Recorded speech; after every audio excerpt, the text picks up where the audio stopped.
Assalamualaikum warahmatullahi wabarakatuh. Perkenalkan, nama saya Sahra Kamila, NIM 181411361 dari Program Studi Pendidikan Biologi Angkatan 2018, Universitas 19 November Kolaka.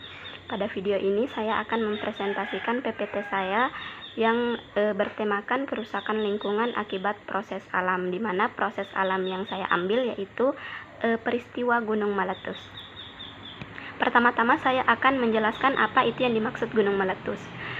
Gunung meletus adalah peristiwa keluarnya endapan magma dari perut bumi yang didorong oleh gas bertekanan tinggi yang biasa terjadi pada gunung-gunung Merapi yang masih aktif. Nah, bentuk kerusakan lingkungan yang dapat diakibatkan oleh meletusnya Gunung Merapi antara lain, yang pertama, material padat yang dilemparkan oleh Gunung Merapi berupa batuan, kemudian kerikil dan pasir dapat merusak, menimpa, bahkan menimbun lahan pertanian, hutan, perkebunan, hingga pemukiman penduduk dan sumber air bersih. Yang kedua yaitu hujan abu vulkanik yang menyertai letusan Gunung Merapi dapat menyebabkan gangguan pernapasan, kemudian mempengaruhi jarak pandang dan intensitas cahaya matahari, kemudian menutup dan merusak tanaman pertanian dan mengganggu aktivitas transportasi. Yang ketiga yaitu lava panas yang meleleh akan merusak daerah yang dilaluinya, baik berupa hutan, perkebunan, lahan pertanian, hingga pemukiman penduduk. Yang keempat yaitu awan panas dengan berbagai material yang dia bawa, bergerak dengan kecepatan tinggi dengan suhu yang mencapai ratusan derajat, dapat menghanguskan wilayah yang diterjangnya, termasuk menewaskan manusia dan makhluk hidup lain. Yang kelima yaitu lahar panas, dapat menyebabkan pendangkalan sungai atau menyebabkan terjadinya banjir bandang saat musim penghujan. Yang kelima, gas yang mengandung racun dapat mengancam keselamatan manusia, hewan, dan tumbuhan di sekitarnya. Selain dapat merusak lingkungan, ternyata gunung meletus ini memiliki dampak positif. Di mana dampak positif gunung meletus bagi manusia? Yang pertama yaitu lahan yang dilewati oleh abu vulkanis akibat meletusnya gunung api tersebut dapat membuat tanah menjadi subur dan sangat baik untuk bercocok tanam. Yang kedua, pembangkit listrik baik didirikan di wilayah yang sering mengalami letusan gunung. Ternyata ada penelitian yang mengatakan bahwa panas bumi yang diakibatkan oleh gunung meletus itu ternyata memiliki muatan listrik sebanyak 1 gigawatt. Padahal, jika hanya 50 megawatt saja sudah dapat menyinari sekitar 50.000 rumah. Bagaimana dengan 1 gigawatt? Yang ketiga yaitu timbulnya mata air yang mengandung banyak mineral. Mata air ini biasa disebut dengan mata air Magdani, di mana mata air Magdani yaitu berupa mata air panas yang biasa digunakan oleh orang-orang atau masyarakat untuk mengobati penyakit kulit. Yang keempat yaitu membuka lapangan pekerjaan baru untuk warga sekitar pegunungan, yaitu sebagai penambang pasir. Yang kelima, jenis-jenis hutan yang rusak akibat letusan akan dapat digantikan dengan pepohonan baru dan tumbuhan baru, sehingga dapat membentuk suatu ekosistem baru.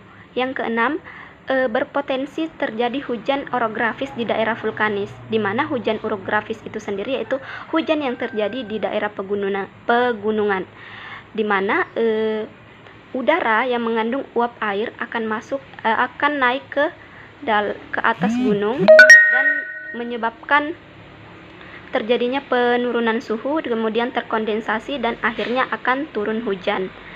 Yang ketujuh yaitu batu yang meluap tak kalah terjadi letusan gunung api berguna untuk bahan bangunan. Yang kedelapan, dampak meletusnya gunung api adalah munculnya geyser atau sumber mata air panas yang bagus untuk kesehatan kulit. Nah, kemudian dampak positif letusan gunung api bagi lingkungan. Pertama, menjadikan tanah di daerah sekitar gunung meletus menjadi tambah subur. Yang kedua, menghasilkan batu dan pasir yang bermutu baik untuk bahan bangunan. Yang ketiga, energi panas yang berasal dari bumi berguna untuk pembangkit tenaga listrik. Yang keempat, sumber mineral diantaranya gipsun, belerang, zeolit, dan lainnya. Yang kelima yaitu mata air bagi pertanian, peternakan, dan sebagainya. Di sisi lain, selain memiliki dampak positif, ternyata gunung meletus ini memiliki dampak negatif yang tidak dapat terelakkan. Di mana dampak negatifnya bagi manusia, yang pertama, abu vulkanik yang panas akan merusak segala yang dilewatinya. Kemudian yang kedua, pencemaran udara oleh abu gunung api tersebut. Ketiga, dapat melumpuhkan seluruh kegiatan masyarakat sekitar, termasuk ekonomi yang akan berhenti karena terjadi kerusakan dari tanaman-tanaman tersebut, tanaman-tanaman pertanian, kemudian hewan ternak akan mati sehingga dapat melumpuhkan aktivitas ekonomi masyarakat. Yang keempat yaitu bermacam material yang dikeluarkan gunung berapi dapat memicu munculnya bibit penyakit seperti infeksi saluran pernapasan, batuk-batuk, sakit kulit, dan sebagainya. Yang kelima, utamanya untuk gunung Merapi yang biasa dimanfaatkan sebagai tempat wisata. Dengan adanya bencana gunung meletus ini, pariwisata akan terhenti, serta pemasukan dari wisata pun akan turut berhenti.